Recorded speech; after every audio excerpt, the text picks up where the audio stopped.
हरे कृष्णा। आज हम चर्चा करेंगे श्रीमती राधा रानी की अन्य विशेष नामों के ऊपर।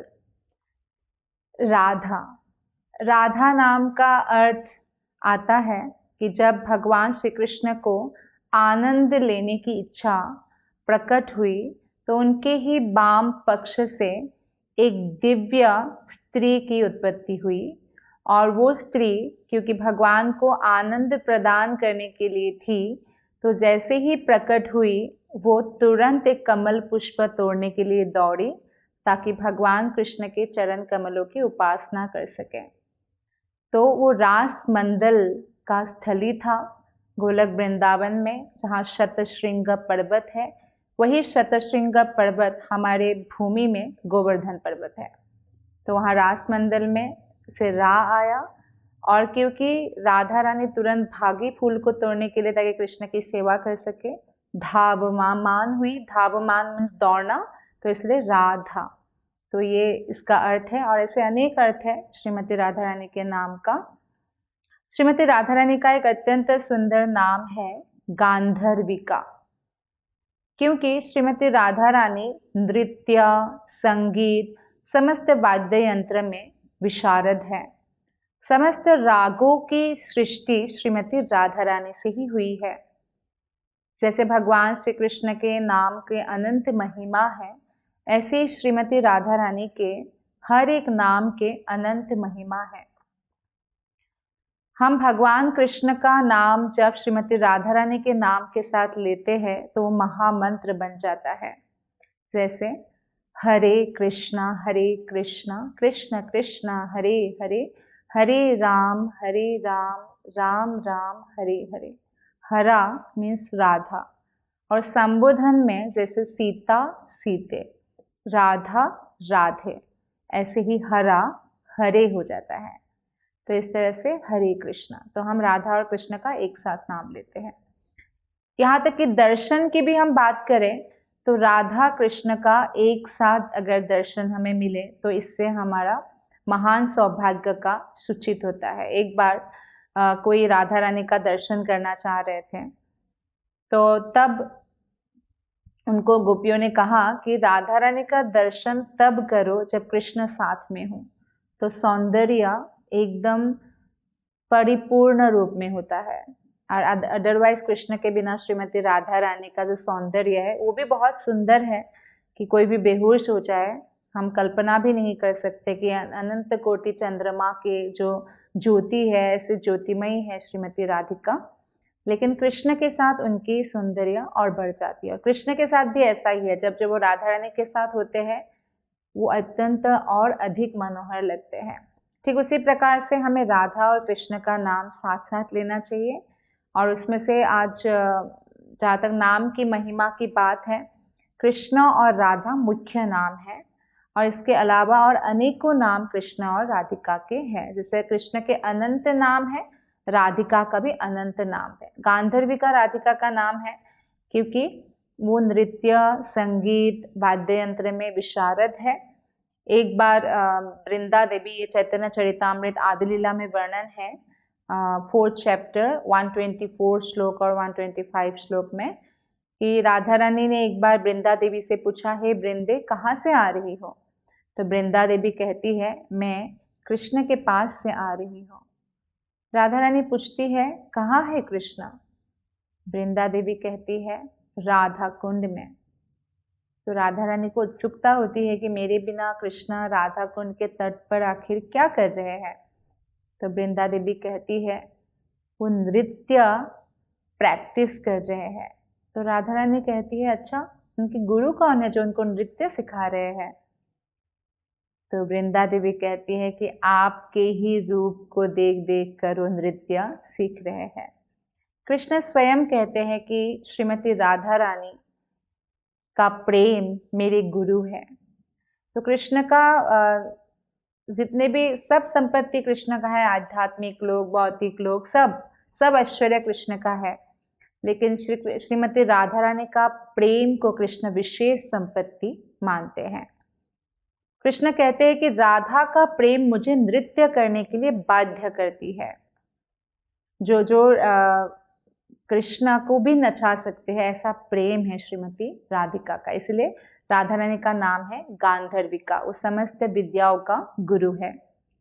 राधा रानी का और एक नाम है गंधर्व राधिका, अर्थात जिनकी पूजा गंधर्व भी करते हैं।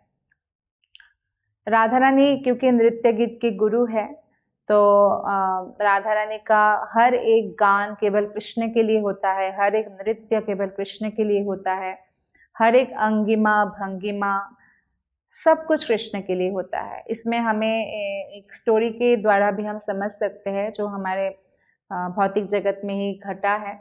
तो तानसेन नामक एक बहुत महान संगीतज्ञ अकबर के सभा में थे, और ऐसा संगीतज्ञ थे, वो इतना सुंदर गाना गाते थे कि वो राग गाकर बारिश तक कर सकते थे, यानी अपने राग के माध्यम से वो इंद्र को भी प्रसन्न कर देते थे और बारिश आ जाती थी। तो हम समझ सकते हैं कि वो कितने बड़े गायक थे। तो एक बार अकबर को बहुत कौतूहल हुआ कि मुझे तुम्हारे जो गुरु है ना, उनके मुख से भी सुनना है, क्या तुम गुरु को हमारे राजसभा में बुला सकते हो? तो तानसेन ने कहा, नहीं, मेरे गुरु तो जंगल में एक छोटी सी कुटिया में रहते हैं, वो साधना करते हैं, भगवान के भक्त हैं, वो कभी राजसभा में नहीं आएंगे, और आप भी उनके पास नहीं जा सकते क्योंकि वो राजाओं से तो कोसों दूर रहते हैं। क्यों दूर रहते हैं साधु संत राजाओं से? क्योंकि राजाओं में बहुत अहंकार होता है, ऐश्वर्य का भाव होता है, तो ऐसे लोगों से साधु संत कभी संग नहीं करते, या ऐसे लोगों से भी हमें भी कभी संग नहीं करना चाहिए जो बहुत ज़्यादा भौतिकतावादी है, स्त्रीगामी है, धन ऐश्वर्य का मद में पागल है, क्योंकि इससे हमारे ऊपर भी उनका प्रभाव पड़ सकता है और हम भी ऐसे बन सकते हैं। तो हमें भक्त बनने के लिए भक्तों का ही संगति करना चाहिए। तो फिर राजा ने कहा, तो कुछ उपाय बताओ, क्योंकि मुझे तुम्हारे गुरु के स्वर सुनने का बहुत मन है। तब बोला कि ठीक है, आप साधारण व्यक्ति के वेश में आइए और घोड़ा दूर ही हम छोड़कर पैदल जाएंगे। तो ऐसा ही किया, राजा के साथ तानसेन गए। तो बोला कि आप अपने गुरु को कब गाने के लिए बोलोगे? तो तानसेन ने कहा है कि वो हमारे हिसाब से नहीं गाएंगे, क्योंकि वो हमारे मनुष्य के लिए नहीं गाते, वो भगवान हरि के लिए ही केवल गाते हैं। तो हमें रुकना पड़ेगा जब उनका कीर्तन का समय होगा, भजन का समय होगा, तब वो गाएंगे। जब राजा रुके और जब संध्या हुआ, भजन गाए, तो राजा एकदम जैसे मंत्रमुग्ध हो गए, वो स्वर सुनकर, वो राग सुनकर, वो भजन सुनकर। तो फिर वो लोग वापस आए सुनने के बाद।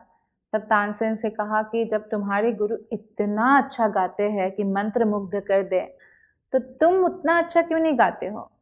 तो तानसेन कहते हैं, क्योंकि मैं आपके लिए गाता हूँ और वो राजाओं के भी राजा कृष्ण के लिए गाते हैं।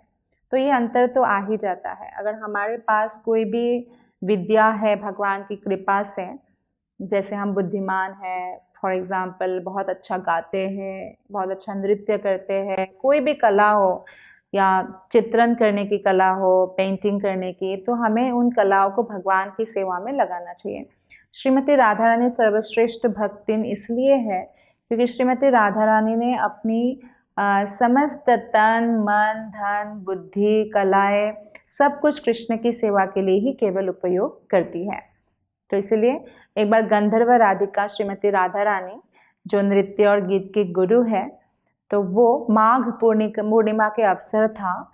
तो पौर्णमासी जो सब लोग ब्रज में पौर्णमासी माता को मानते थे, तो पौर्णमासी ने घोषणा की कि आज के दिन जो भी स्त्री वसंत मदन कृष्ण की अशोक वृक्ष के नीचे सेवा करेंगी, पूजा करेंगी, तो उनको बहुत सारे धन और गाय प्राप्त होंगे। तो इस तरह से जब घोषणा की, ये सुनकर जो बड़ी गोपियां है वो अपने बहुओं को कहा कि आज माघ पूर्णिमा के दिन अशोक वृक्ष के नीचे वसंत मदन की तुम लोग पूजा करो। मदन का मतलब कामदेव भी होता है, लेकिन कामदेवों को भी मोहित करने वाले हैं मदन मोहन कृष्ण। तो जब कृष्ण की प्रसन्नता के लिए श्रीमती राधा रानी अशोक वृक्ष के नीचे पूजा करने लगी, तभी मातंगा नामक एक गांधर्व स्त्री जो है किन्नरी स्वर्गलोक से वहाँ प्रकट हुई, और राधा रानी जब पूजा कर रही थी, राधा रानी की सहायता के लिए वो सेवा के लिए वीणा बजाए। तो इससे हमें पता चलता है कि श्रीमती राधा रानी के लिए साक्षात जो है स्वर्ग से भी उतर कर जो है गंधर्व लोग आया करते थे, और तब भी कृष्ण भी वहाँ प्रकट हो गए अपने बाएं हाथ में बांसुरी लेकर और दाएं हाथ में फूलों का एक धनुष लेकर प्रकट हुए। तो इसलिए राधा रानी का नाम है गंधर्व राधिका, जिनकी पूजा उपासना गंधर्व लोक के लोग भी करते हैं। राधा रानी का एक नाम है माधव संगिनी, यानी हर जगह श्रीमती राधा रानी कृष्ण की संगिनी है, भले ही वो गोलक धाम हो, होम वृंदावन हो या अयोध्या हो तो वहाँ सीता माता के रूप में संगिनी है, द्वारका में रानियों के रूप में, वैकुंठ में लक्ष्मी के रूप में, हर जगह। तो एक बार कृष्ण ने श्रीमती राधा रानी का श्रृंगार किया और ऐसे श्रृंगार किया, कृष्ण बना दिया। जैसे कभी राधा रानी भी कृष्ण का श्रृंगार करती है और कृष्ण को राधा बना देते हैं, मतलब राधा रानी अपना जो है लहंगा पहनाती है, चुनरी पहनाती है, सजाती है अलंकार से कृष्ण को, कृष्ण बहुत सुंदर लगते हैं।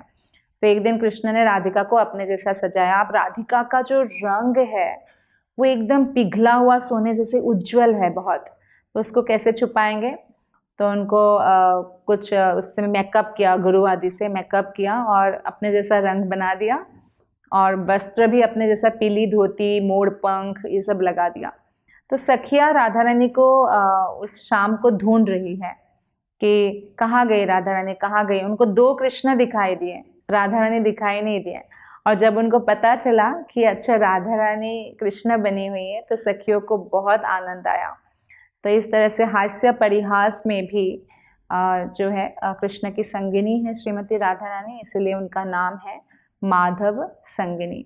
Before a single drop, there is a heartbeat. At Haribol, that heartbeat is never traded for milk. Every cow and bull is protected lifelong. This is ahimsa. This is kindness. This is devotion. Switch to Haribol Ahimsa A2 Milk. Radha Rani का अन्य एक नाम है दामोदर द्वैत सखी। दामोदर लीला के बारे में हम सबको मालूम है कि भगवान श्री कृष्ण ने एक बार कृष्ण को जब दूध पिला रही थी यशोदा मैया, तो कृष्ण बहुत छोटे थे और मैया के साथ खेल रहे थे, मैया को आनंद प्रदान कर रहे थे। तो इतने में मैया को याद आया कि मैंने तो आग में दूध बिठा कर आई हूँ, गाय का दूध, वो कृष्ण के लिए ही जो है वो गाय का दूध निकालती है। तो गिर रहा था और आग में छन छन छन आवाज़ आ रहा था। तो कृष्ण को तुरंत रखकर वो भाग कर गई कि आग से दूध को हटा दूँ। तो इससे कृष्ण बहुत अप्रसन्न हुए कि मेरे से इम्पोर्टेंट क्या दूध था, मैया मुझे छोड़कर चली गई। तो कृष्ण को क्रोध आया और कृष्ण ने मटकी को फोड़ा। और कैसे फोड़ा, मटकी को नीचे से फोड़ा ताकि सारा जो है मक्खन जो मैया ने इतने पसीना बहाकर निकाला है मक्खन सारा बह जाए, क्योंकि माता ने भी कृष्ण को क्रोध दिया था। तो इसीलिए तो जब यशोदा माता तुरंत आई, देखा कि कुछ मटकी टूटा फूटा है। पहले तो यशोदा माता को लगा शायद बंदर ने किया होगा, क्योंकि हम सबको मालूम है कि वृंदावन में बहुत बंदर है। लेकिन तब समझ में आया कि बंदर तोड़ता तो ऐसे ना तोड़ता, ये कृष्ण का ही काम है। तो जब वो गई कृष्ण को ढूंढने तो देखा कि कृष्ण तो कौवे और बानरों को खिला रहे हैं, मक्खन खिला रहे हैं जो मैया ने इतनी मुश्किल से निकाला है। तो बहुत क्रोध आया, एक छड़ी उठाई और कृष्ण के पीछे भागी। यशोदा मैया छड़ी तो उठाती है पर कृष्ण को कभी पीटती नहीं थी, वो बस डराती थी कृष्ण को। तो कृष्ण भागे भागे भागे, यशोदा मैया थक गए कृष्ण के पीछे पीछे भाग के। वो तो नन्हा सा बालक है और यशोदा माता के बालों के गजरे गिर रहे हैं, कपड़े ढीले हो गए, पसीने से तर हो गई, हार गई। तो फिर कृष्ण ने अपने आप को पकड़वा दिया। तो यशोदा मैया ने उनको रस्सी से बांधा। हर बार 2 उंगली कम हो जाता था। तो फिर क्योंकि वही यशोदा मैया कृष्ण को रोज कमरबंद बांधती थी, तब तो 2 उंगली कम नहीं होता था। आज यशोदा मैया अपने शक्ति से बांधने का प्रयत्न कर रहे तो कृष्ण लीला कर रहे हैं, 2 उंगली कम हो रहा है। तो फिर जब यशोदा मैया हार गई तो कृष्ण ने फिर से मैया का मदद कर दिया और कितने भी रस्सियाँ लाए, पहले 2 उंगली कभी भी पूरा नहीं हुआ। बाद में कृष्ण को यशोदा मैया ने बांध दिया और एक उखल के साथ बांध दिया। अभी भी उखल बंधन है ब्रज में, हमें दर्शन के लिए जाना चाहिए, तो वो उखल अभी भी है, तो उसमें बांध दिया। और ये लीला को बोलते दामोदर लीला। फिर यशोदा मैया चली जाती है यमुना में जल भरने, तब उस ओखल से जो 2 कुबेर के पुत्र थे, नल कुबेर और मणिग्रीव का उद्धार करते हैं, जो नंद भवन में ही वृक्ष के रूप में थे, अर्जुन वृक्ष के रूप में। तो ये लीला को दामोदर लीला कहते हैं। तो ऐसा ही लीला एक हुआ। क्यों दामोदर द्वैत सखी कहते हैं राधा रानी को? कार्तिक में ही कृष्ण एक बार राधा रानी को समय देकर के इस समय हम मिलेंगे, बहुत लेट हो गए। तो राधा रानी जो है, जैसे ही कृष्ण आए, राधा रानी ने कहा कि मैया आपको जैसे उखल से बांधते हैं ना, तो मैं भी आज आपको बांधती हूँ, आपको पनिशमेंट देती हूँ। क्यों आप इतने लेट आए? तो जो वन में लताएं हैं, लताओं से कृष्ण के कमर में बांधकर एक वृक्ष में बांध दिया। ये राधा रानी का प्रेम का बंधन है, और कृष्ण ने सहर्ष स्वीकार किया, और बाद में जो है हंसी हंसी में जो है खोल भी दिया, कदम्ब वृक्ष के साथ कृष्ण को बांधा था। तो ये भी दाम उदर हो गया ना, कृष्ण के पेट से, कृष्ण की उदर से ही रस्सी बांधा राधा रानी ने भी, तो इसलिए दामोदर द्वैत सखी। एक नाम है श्रीमती राधिका का भास्कर उपासिका। भास्कर मतलब सूर्य देवता, जो सूर्य देवता की उपासना करती है। अब यहाँ पे सीखने वाली बात यह है कि हम देखते हैं कि गोपियाँ कात्यायनी व्रत भी रखी थी, है ना। और जब राधा रानी को उनके सास जटिला ने जब जब कहा, तो काली की पूजा किया, दुर्गा की पूजा किया, और सूर्य की पूजा भी राधा रानी ने किया है। लेकिन श्रीमती राधिका ने जो इन पूजाएं की है, ऑब्वियसली राधा रानी सर्वश्रेष्ठा है, लेकिन ये पूजाएं भी वो कृष्ण को प्राप्त करने के लिए किया। गोपियों ने कात्यायनी व्रत क्यों पालन किया? कृष्ण को पति रूप में प्राप्त करने के लिए। जो उनका उद्देश्य है, कृष्ण का प्रेम प्राप्त करना ही उद्देश्य है। तो ऐसा ही उद्देश्य हमारे अंदर होना चाहिए। तो राधा रानी की जो सास है, अपने पुत्र अभिमन्यु की उन्नति के लिए राधा रानी को अनेक पूजा करने के लिए कहती रहती थी। तो एक बार पौर्णमासी आई और जटिला से कहा कि सूर्य पूजा करना अत्यंत शुभ होता है, इससे तुम्हारे पुत्र का भी कल्याण होगा, तुम अपने बहू को बोलो कि सूर्य पूजा करें। तब ऐसा हुआ कि अचानक जो है एक गुरु और शिष्य प्रकट हो गए जटिला के वहाँ, और कृष्ण ही वो गुरु थे और मधुमंगल शिष्य थे, और भेष रूप धारण ऐसा किया था कि जटिला समझ नहीं पाई। तो उन्होंने रिक्वेस्ट किया कि आप लोग विद्वान लग रहे हैं, क्या आप सूर्य पूजा कर देंगे? तो पहले तो मना कर दिया कि हम नहीं करेंगे। फिर बहुत मनाने के बाद वो लोग माने, और फिर उन्होंने सूर्य पूजा किया।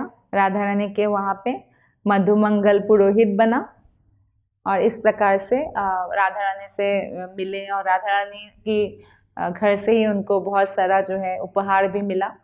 और बाद में भी कभी भी सूर्य पूजा के लिए जटिला ने राधा रानी को मना नहीं किया, और हमेशा भेजा। तो सखियों के साथ सूर्य पूजा के लिए जब जब राधा रानी जाती थी, तो कृष्णा और राधा रानी का जो है इस प्रकार मिलन होता था लीलाओं में। तो इसलिए राधा रानी का एक नाम है भास्कर उपासिका। 7वां एक नाम और है राधा रानी का जो बहुत फेमस है, वृंदावनेश्वरी, अर्थात जो वृंदावन की रानी है। आपने सुना होगा कि राधा रानी की इच्छा के बिना कोई वृंदावन में प्रवेश नहीं कर सकते, कोई रह नहीं सकते उनकी कृपा के बिना, ये सत्य है। एक बार क्या हुआ, एक जगह है वहाँ पे छठ में कृष्ण को सब लोगों ने जो है ग्वाल बालों ने वन में मुकुट बनाया, मुकुट पहना दिया, और राजा घोषित कर दिया कि राजा जो है हमारे कृष्ण है, ऐसे घोषणा किया, महाराज की जय, नंद नंदन श्री कृष्ण की जय, यशोदा नंदन की जय, तो ऐसे घोषणा किया। तो ये बात जो है सखी को पता चला, सखियों ने आके अपने दूसरे सखियों को बोला, राधा रानी को बोला।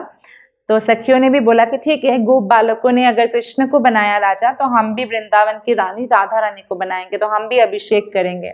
तो राधा रानी का अभिषेक किया गया यमुना जल से, दूध से, और फिर राधा रानी को राज्य अभिषेक जैसे होता है वैसा, और मुकुट पहनाया गया, और घोषणा कर दिया गया कि श्रीमती राधा रानी आज से वृंदावनेश्वरी है, और राधा रानी की परमिशन के बिना कृष्ण भी वृंदावन में प्रवेश नहीं कर सकते हैं। और ये सत्य है, तो इसलिए राधा रानी का एक नाम है वृंदावनेश्वरी। श्रीमती राधा रानी का अन्य एक नाम है सुबल न्यस्ता स्वरूपा। सुबल जो भगवान श्री कृष्ण के मित्र है, सुबल का रंग और राधा रानी का रंग एकदम एक जैसा था, जैसे पिघला हुआ सोना, तो इसलिए उनका नाम है सुबल न्यस्त स्वरूपा। और इसका लाभ भी हुआ बहुत। एक बार कृष्ण राधा रानी के बहुत विरह में थे और सुबल अपने मित्र से ही कहेंगे कि हे मित्र, मुझे किसी भी तरह से राधा रानी का दर्शन करा दो, मुझे बहुत विरह हो रहा है, मैं नहीं रह पा रहा हूँ। तो सुबल कहते हैं कि सखा चिंता मत करो, मैं राधा रानी के घर जाता हूँ। तो राधा रानी के घर चले गए और राधा रानी के वहाँ पे तो जटिला थी उनकी सास। तो देखते हैं कि सुबल इधर उधर घूम रहे हैं उनके घर के बाहर। तो जटिला पूछती है कि क्या हो गया। बोलते हमारा एक जो है बछड़ा है ना, वो खो गया है, किसी ने बोला इधर ही आया है, तो मैं इसलिए ढूंढ रहा हूँ। तो जटिला ने कहा इतनी धूप है, तुम लाल हो गए हो, गोरे तो है ही सुबल। तो बोला कि आ जाओ अंदर, थोड़ा शीतल जल पी लो। तो सुबल आ गए और आ गए तो श्रीमती राधा रानी को कहा कि जल दे दो। जब राधा रानी जल देने आई तो सुबल ने राधा रानी से कहा कि कृष्ण आपके विरह में तड़प रहे हैं, आपको उनसे मिलने जाना होगा। तो राधा रानी ने कहा जटिला तो दरवाजे पे ही बैठी हुई है, मैं कैसे जा सकती हूँ। तो सुबल ने कहा कि कोई बात नहीं, ऐसा करते हैं कि आपका और मेरा रंग तो एक जैसा है। सुबल ने श्रीमती राधा रानी से कहा कि आपके कपड़े मुझे दे दीजिए और मेरा कपड़ा आप पहन के जो है सुबल बनकर आप घर से बाहर आसानी से जा सकते हैं, और जो है मैं यहाँ राधा रानी बन के रहूँगा। तो राधा रानी ने कहा ठीक है, लेकिन आप तो राधा रानी बन के रूम में रह जाओगे, पर मैं सुबल बन भी जाऊँगी, पर मैं अपने स्त्री स्वरूप को कैसे छुपाऊँगी। तो सुबल ने उपाय ढूंढा और एक बछड़ा उठा कर लाया। बोले कि इस बछड़े को आप उठा कर ले जाओ, क्योंकि मैं बछड़ा खो गया करके ही तो आया था, तो अपने बक्ष को आप ढक लो बछड़े को पकड़ के, और इस तरह से उनको पता नहीं चलेगा, उनको पीठ दिखा के चले जाओ और बता देना आप कि मिल गया बछड़ा। तो जब सुबल ऐसे छोड़ के जा रहे थे कुछ भी बोले बिना, तो जटिला ने देखा और लगा कि हाँ ये बछड़ा लेकर जा रहे हैं, तो शायद मिल गया इसको बछड़ा, कुछ भी नहीं बोली। तो इस तरह से सुबल बनकर जब कृष्ण के पास गए, और कृष्ण तो विरह में है, बहुत दुखी है राधा रानी की दर्शन के लिए एकदम। तो सुबल को देखा दूर से आते हुए, तो देखकर बोला अरे सखा, तुम राधा रानी को नहीं लाए क्या, अकेले आए हो। तो सुबल जो राधा रानी ही है, तो उन्होंने कहा कि हाँ नहीं ला पाए। तो ये देखकर कृष्ण अत्यंत दुखी हो गए और विरह की बहुत सारे बातें करने लग गए। तो फिर इस तरह से दुखी होकर सुबल को उन्होंने गले से लगाया, तो उनको तुरंत राधा रानी के स्पर्श से पता चल गया कि ये सुबल नहीं है, श्रीमती राधा रानी ही है। तो इसलिए सुबल न्यस्त स्वरूपया कहा जाता है। श्रीमती राधिका का अन्य एक नाम है मदन मोहन मोहिनी। मदन जो कामदेव है, उनको कृष्ण भी मोहित करते हैं। कामदेव सबको मोहित करते हैं, वो इतना सुंदर है, अत्यंत सुंदर है। तो कृष्ण उनको भी मोहित करते हैं। एक बार कामदेव ने जैसे शिव जी के ऊपर बाण चलाया था, कृष्ण के ऊपर बाण चलाने जाते हैं, और जैसे लक्ष्य साधने के लिए दृष्टि कृष्ण पर स्थिर कर देते हैं, कृष्ण का रूप देखकर बेहोश हो जाते हैं। तो कृष्ण को पता है कि ये मदन है, कामदेव है, तो कृष्ण उनको आशीर्वाद भी देते हैं कि तुम मेरे पुत्र रूप में आओगे। वो प्रद्युम्न भी बनते हैं, रुक्मिणी के प्रथम पुत्र। तो वो मदन मोहन कृष्ण का नाम है, इसलिए जो कामदेव को मोहित करते हैं। और जो सबको मोहित करते हैं, उनको कौन मोहित कर सकती है? श्रीमती राधा रानी, इसलिए नाम है मदन मोहन मोहिनी। राधा रानी का एक नाम है कुंज मंदन। वो कृष्ण के लिए कुंज को बहुत सुंदर सजाती है। एक बार वो बहुत व्यस्त थी कुंज को सजाने के लिए, तभी चंद्रावली के जो एक सखी थी पद्मा वहाँ आ गई। हालांकि राधा रानी के ओपोनेंट है वो लोग, विपरीत सखिया है, फिर भी राधा रानी ने बहुत पोलाइटली, विनम्रता से उनसे बात किया, हंसकर। और फिर जब पद्मा चली गई तो ललिता सखी ने कहा कि तुम अपने ओपोनेंट गोपियों से इतने प्यार से बात करती हो, तो तुम्हारा कुंज सजाने का क्या फायदा है? कृष्ण तो फिर वहां ही चले जाएंगे। फिर भी राधा रानी ने कुछ भी नहीं कहा, चुप रही और कृष्ण के लिए कुंज सजाने में मग्न रही। अर्थात जो गोपी यानी राधिका सर्वश्रेष्ठ गोपी है, क्योंकि वो कृष्ण की सेवा में इतना मग्न है कि कौन ओपोनेंट है, कौन उनके साइड की गोपी है, उस पर भी ध्यान नहीं देती है। तो ऐसे अनेक अनंत नाम है श्रीमती राधिका का, और ये बहुत अच्छा है कि हम भगवान कृष्ण या राधिका के नाम पर ही जो है बच्चों का नाम रखें। तो इससे क्या लाभ होता है, जो भी उन बच्चों को बुलाते हैं उसको भगवान के नाम लेने का लाभ मिलता है, और उस बच्चे को भी लाभ मिलता है क्योंकि उसी के कारण हम भगवान का नाम ले रहे हैं। तो आप सबका बहुत बहुत धन्यवाद। श्रीमती राधिका रानी की जय। हरे Krishna. Before a single drop, there is a heartbeat. At Haribol, that heartbeat is never traded for milk. Every cow and bull is protected lifelong. This is ahimsa. This is kindness. This is devotion. Switch to Haribol Ahimsa A2 Milk.